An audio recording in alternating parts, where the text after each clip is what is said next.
Bonsoir à tous, bienvenue dans cette nouvelle vidéo ASMR. J'ai décidé de vous faire une lecture chuchotée d'une histoire que j'avais commencé à écrire sur Wattpad il y a quelques temps.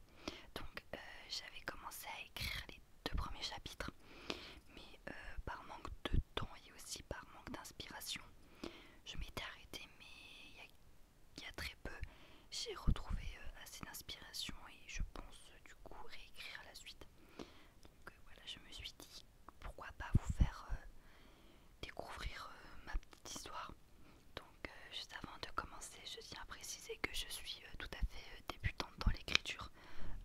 C'est fort probable que mon histoire est composée d'énormément de fautes de grammaire, de conjugaison.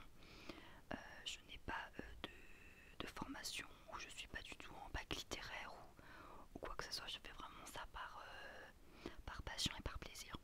Donc j'espère quand même que ce que j'ai écrit ça va vous plaire et je commence sans plus tarder.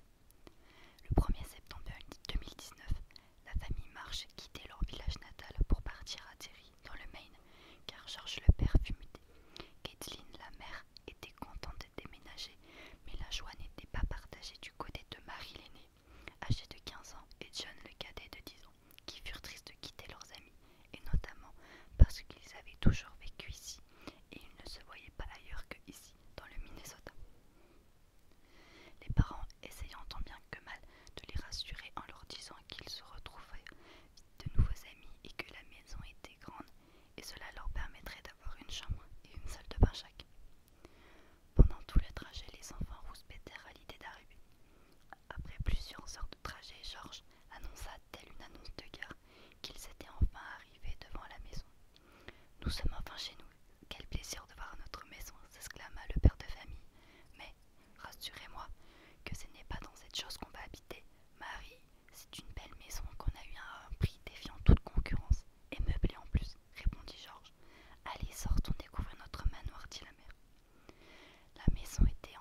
Un très grand tapis ancien réapiécé recouvrait un plancher qui craquait beaucoup. Au fond, elle vit un drap blanc tout taché qui protégeait un objet.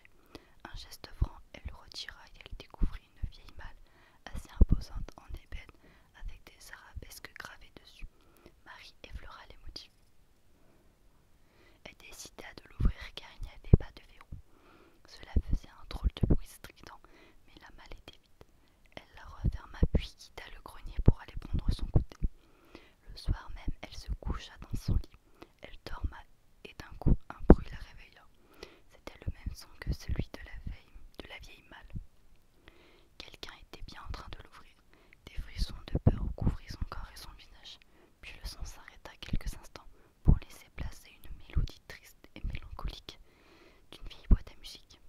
Marie était tétanisée. Elle ne comprenait pas d'où venait ce son, puisqu'elle n'avait pas vu un objet comme ça dans la malle ou même dans le grenier, et John lui-même n'avait jamais eu ce genre de jouet. Au bout d'un moment, elle s'endormit, malgré la peur et l'incompréhension de ce qu'elle avait entendu. Voilà, j'ai fini